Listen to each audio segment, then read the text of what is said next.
So it's a play of all sorts of sort of subtle contradictions, and it really talks to the relationship of the masculine and feminine energies. And I'm going to talk a little bit about the Kabbalah and how it presents that to us. So the men within the play, are wanting to open up this academy in order to pursue secret, arcane knowledge. And we talked in the last one a little bit about the mystery schools and the whole process of initiation and that learning that knowledge and that wisdom. And yet they wanted to exclude women, all women, and not just from their academy, but from the court as well. It's as if they couldn't sort of take the temptation, as it were.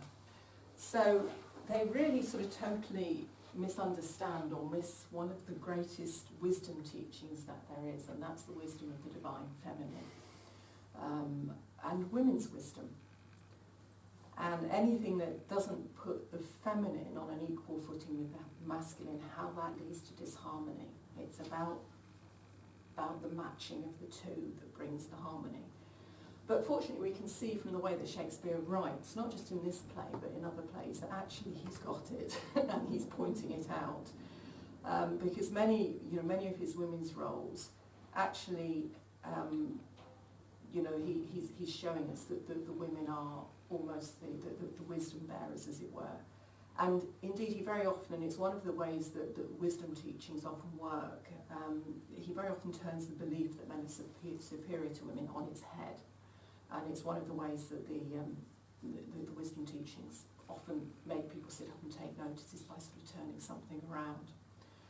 So, I really don't have to tell you much about this. Most of us, I'm sure, are aware of it. Within each of us there sits a masculine and a feminine. It really isn't news. And we can, all of us, kind of understand the different kind of flow, the way the energies flow. One's much more direct, one's more flowing, and so on and so forth. The way we talk about the masculine and feminine are really very, very difficult, and it really speaks to spiritual and psychological presences that really sit within each of us. The masculine and the feminine sits within each of us, to some degree or other. And it's really, they're archetypal forces that all of us recognise, and our myths and our fairy stories speak to this time and time again. Indeed, all of the gods and the goddesses from classical mythology really represent different facets of either the feminine energy or the masculine energy. So we're talking about polarities, and within the wisdom teachings, it's always pointing out polarities and urging us to actually find the balance point, the harmony, the middle way, if you will, to bring those into some kind of balance. And polarity in all its many aspects is really seen as being an expression of the Creator, because everything has come from the Creator. So he's basically, and we're going to talk about how the Kabbalah looks at this, how the Creator has actually created polarity in order to actually better understand himself and to gain knowledge. The wisdom teachings speak in symbols, and this is a very classic way of portraying the masculine and the feminine. We've got the upward pointing masculine triangle and the downward pointing female one that come together. They come together in harmony to form the six-pointed star. And that turns up again and again and again. So male and female, he created them both. This isn't only in the Bible, it forms a part of the Kabbalistic teachings as well. And it's often taken to mean that God is essentially a hermaphrodite. He's both masculine and feminine. Now, whether you take that in the sexual sense or not is really up to you. Spiritually, I don't think it comes into it at all. But basically, God contains both the male and the female, rather than, sort of separately, there being a male God and a female God. So if humans exist in God's image, basically the argument goes, then both men and women reflect the divine essence of the Creator, who contains both qualities. And it kind of is given away time and time again if you go back to the original Bible sort of scripture, as it were, in the Hebrew, because a lot of the words used actually have their roots in the female body. They're what are called goddess terms in the original. And Hebrew was a masculine and feminine language, and there are a lot of feminine words are used to describe God. For example, the biblical word for mercy, or merciful, derives from womb. And Shaddai, which means almighty, comes from a word that means breasts. And talking to Pete the other day, he pointed out to me that Jehovah actually is a feminine, is the feminine form of God. So there's all sorts of hints in the original teachings that we miss really in our language and the way it's translated. So within the Kabbalah, we have the understanding of this masculine and feminine current, and it's very often, the masculine is very often portrayed as being a solar energy, a sun energy, and the feminine as a lunar energy, a moon energy. And there we have, in the middle, we have the middle pillar, which is the harmony of the two coming together in balance, she says. So let's look at the Kabbalah, at the Tree of Life a little bit more. This is a very sort of simplistic drawing of it, which really clearly shows how the middle pillar forms the harmony between the two. And there it is in all of its glory. And again, we've got the masculine pillar, the right-hand pillar, which is the pillar of wisdom, or force it's sometimes called. And we've got the left-hand pillar, the moon pillar, the feminine pillar of intelligence or form, with the middle pillar down the middle there, running between the two. And really the work of the tree is to bring these two together in harmony, to bring both sides of the tree together in harmony. And from the Peshat, which is, I don't know if I've said that right, hopefully, it's the literal interpretation of the biblical accounts. In the account of creation, we learn that God must leave his parents, i.e. man must leave his parents, i.e. God, and he must cleave to his wife so they become one flesh. And there is a reading of the pillar that basically sort of says in its,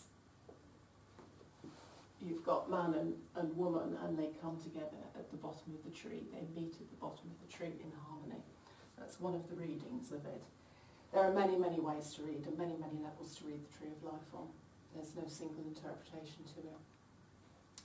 So, the perfect being contains all qualities, male and female, but it couldn't know itself fully. This is what the Zohar tells us, the basic Kabbalistic teachings. It existed alone, it was perfect in itself, but it was unable to discover new things about itself. And in order to do that, it needed basically to split itself into two parts. So all of creation really came from this desire of God to know God. So each part is a whole, it's complete in itself, but a complement to the other. Complementary parts, and the universe really exists because of this desire for God to know himself. And the Tree of Life basically reflects the emergence. If we look at the tree here, it really reflects the emergence of God coming into creation. And by the time we hit the bottom of the Tree of Life, God has effectively, the impulse is grounded in material reality, as it were. So, the making of Adam and Eve, they were made in God's image, basically, to reflect this split in the divine. The masculine impulse and the feminine impulse. And humans are tasked with taking an active role in harmonising and restoring these separated aspects of God. That's what we're meant to be doing. That's the work. So there's a very deep lesson here, actually, and that is that all nature, it's not just man and women, but all nature actually has come from God and is an expression of God. And Francis Bacon, the Tudor philosopher, he tells us, look to the book of nature if we wish to know God. And because we find this divine essence in everything. And indeed, he was called, for those of you who don't know, he was called the father of modern science. And from where he stood, the original purpose of science was to better know and understand the divine.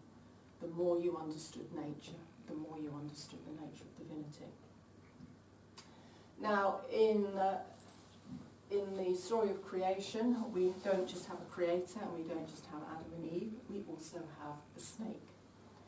And again, the ancient, the wisdom teachings talk to us in symbolism at all sorts of levels. So if we can gain some quite deep insight in understanding really what the snake symbolises. So here we see it as part of the sort of magical staff, the healing staff of Hermes, the caduceus, which has got two snakes entwined up it, representing the Kundalini energy, which basically twine up the staff or the spine of man, working up through the chakras.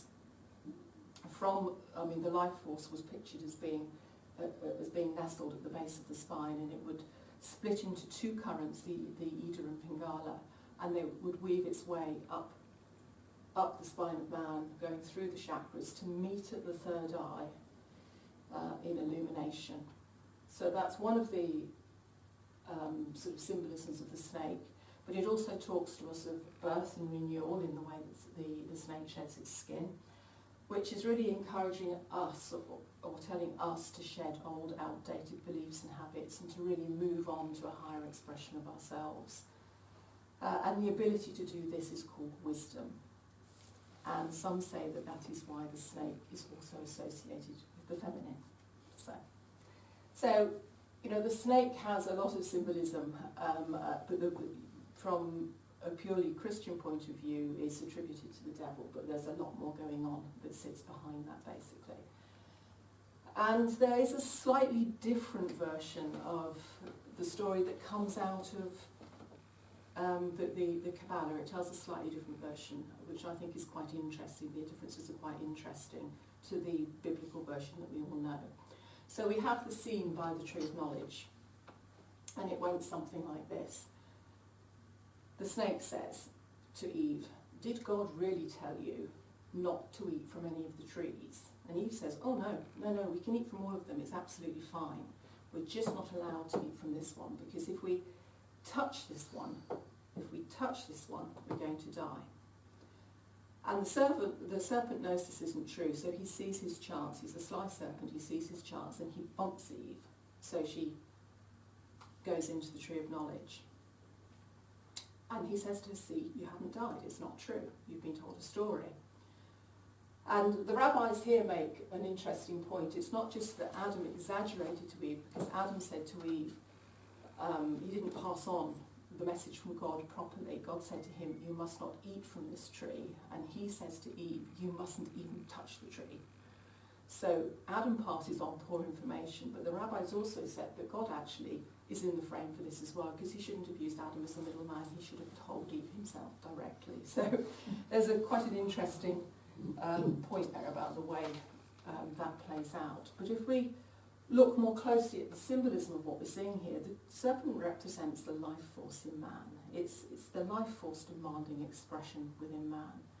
And the tree of knowledge could just as easily be called the tree of consciousness, because that's what it bestows on Adam and Eve, awareness. So the serpent really is freeing Adam and Eve into taking their first steps into developing consciousness.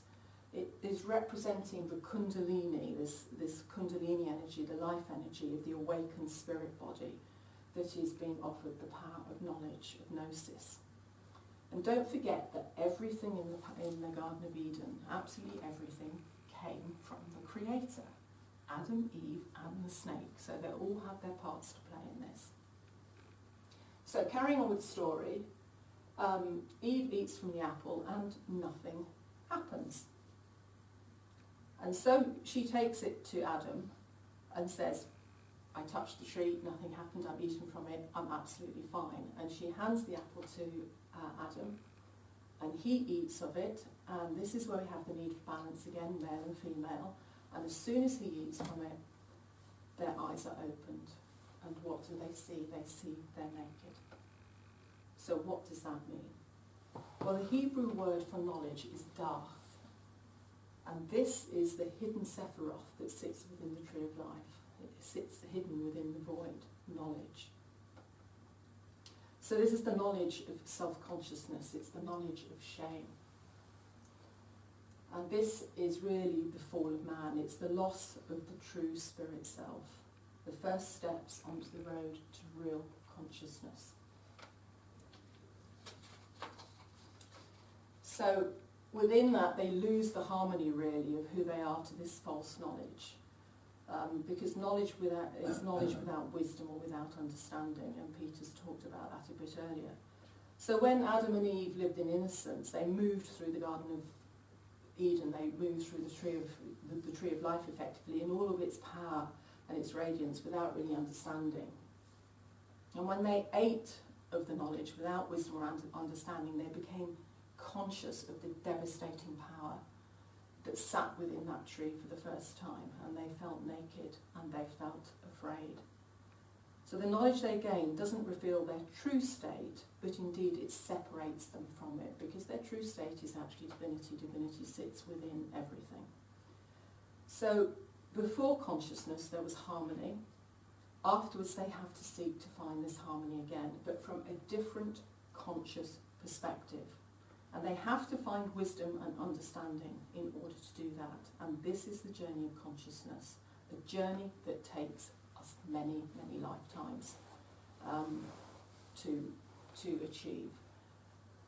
Now, all existence came from what the Hebrews call the Ein Sof. And this is the unknowable. And the unknowable sits and resides outside the tree of life. It can't be contained by something like the tree. So, but the impulse to know itself, it comes from outside the tree of life. It comes in to the top of the tree of life at Kita and splits into the supernal father and mother, Bina and Chakra. And here we have understanding and wisdom sitting at the top of the tree of life. Now the Zohar, one of the major Kabbalistic books, calls this the mystery of mysteries. And in a pantheistic view of things, we see actually this impulse become a variety of gods and goddesses, numerous gods and goddesses, but it reflects basically the same idea. In fact, you see, it really doesn't matter what source it's coming from, whether it's Hindu, whether it's ancient Egyptian, whether it's Greek. All deities, if you look at their creation myths, all deities go back to a single source, a single divine energy, and then splits out. Now, for the Hebrews, out of nothingness comes one. That's Kitha, the crown. Out of one comes two, Chokmah and Binah. But also out of one comes three, the Trinity. And that's what they call the mystery of mysteries. Out of one comes three. And from the joining of the two comes what Lao Tzu, the Taoist sage, he calls the 10,000 things. On the tree of life, we see this represented as the seven Sephiroth, which represent basically the knowledge of all creation. The knowable universe, what's called the knowable universe. So Adam and Eve eat from knowledge without understanding and wisdom. So for knowledge to be truly useful, it requires understanding, and understanding requires wisdom in the way it is used. So, we have a saying, don't we, a little knowledge is a dangerous thing, and this is knowledge without understanding and wisdom attached to it. So true knowledge is knowledge joined to this understanding and wisdom, not separated from them.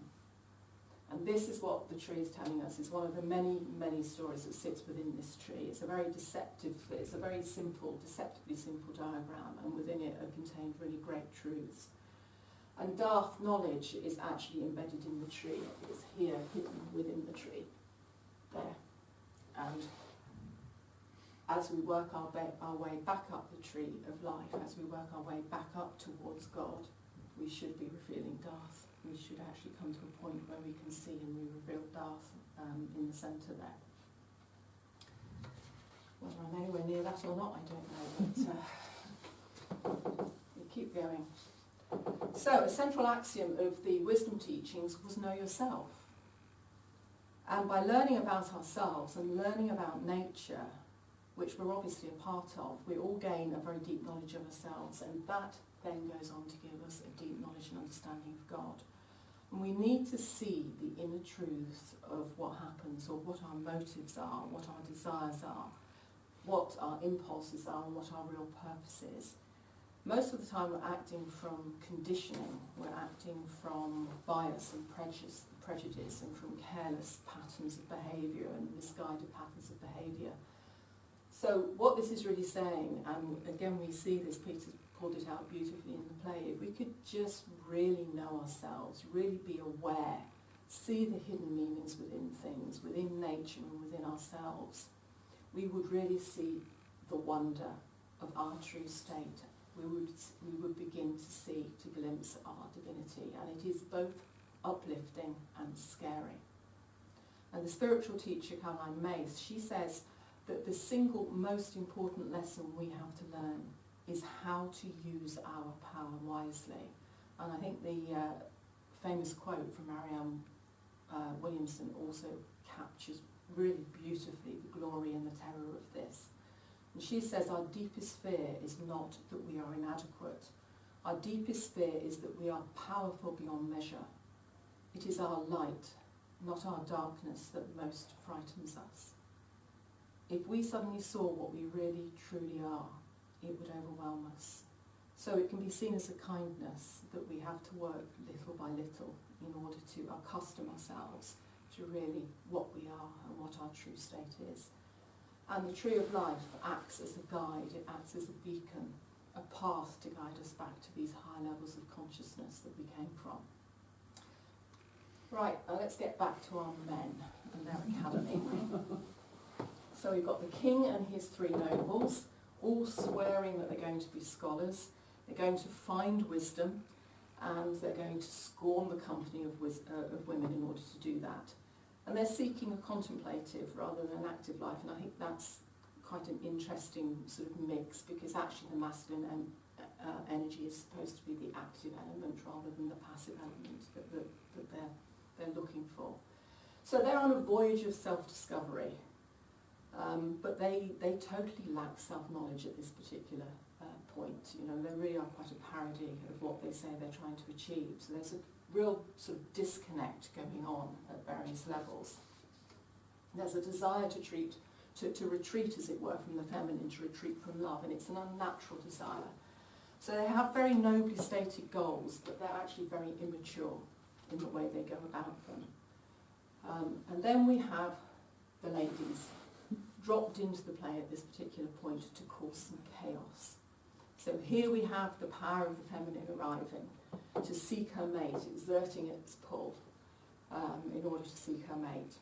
So incidentally, I think it's quite interesting to note at this point as well that the Princess of France is arriving as an envoy from her father, and that actually is quite a masculine role. So again, we've got a little bit of a sort of duality going on there.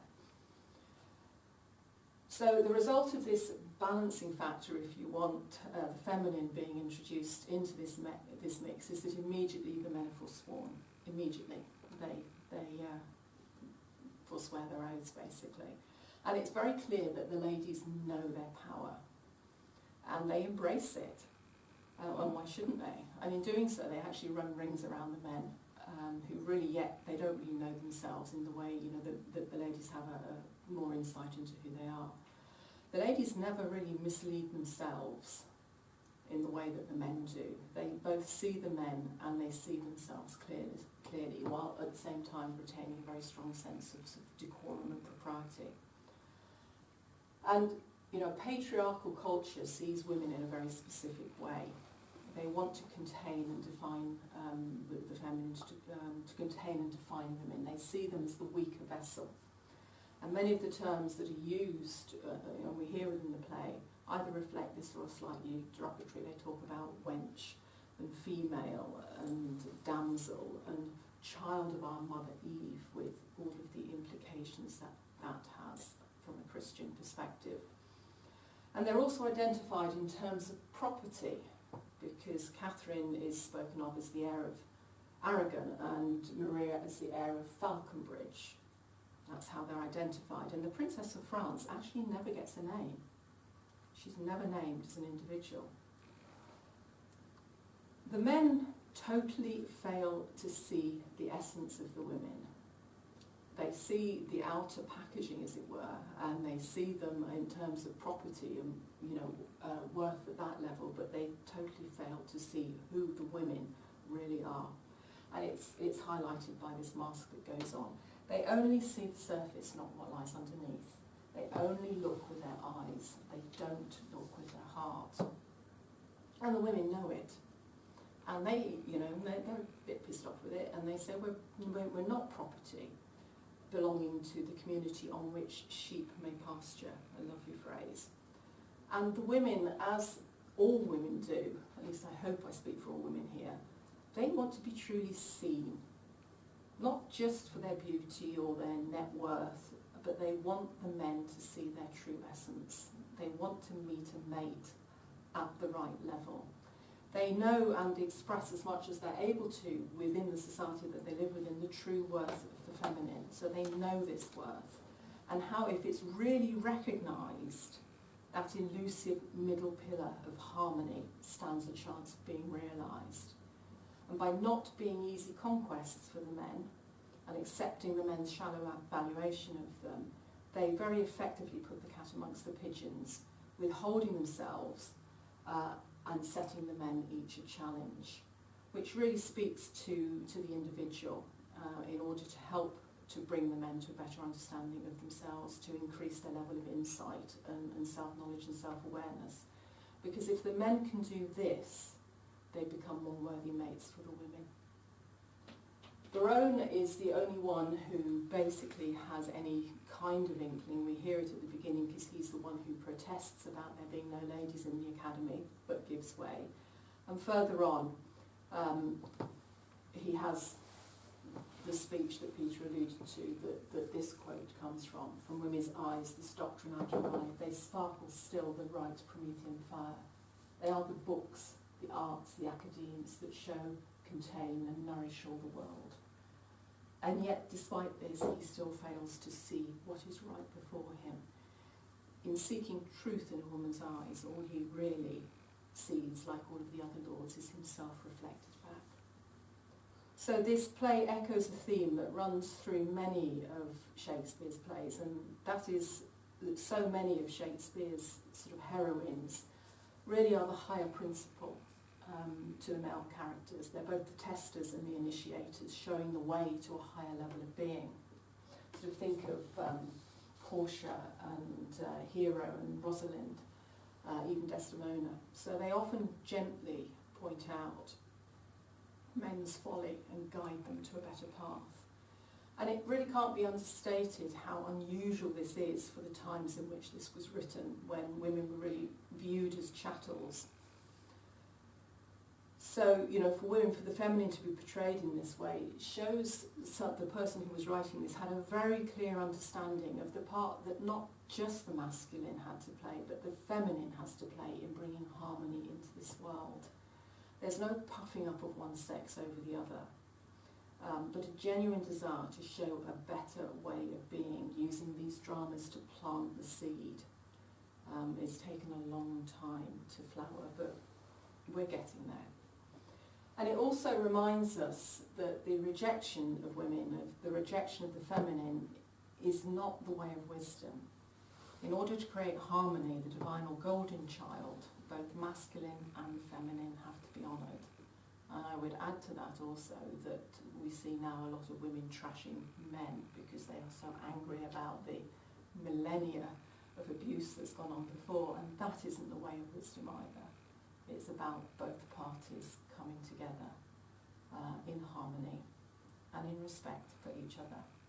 So I'll finish with a quote by Goethe: "The eternal feminine draws us upwards." Thank you. Hopefully a little bit of food for thought.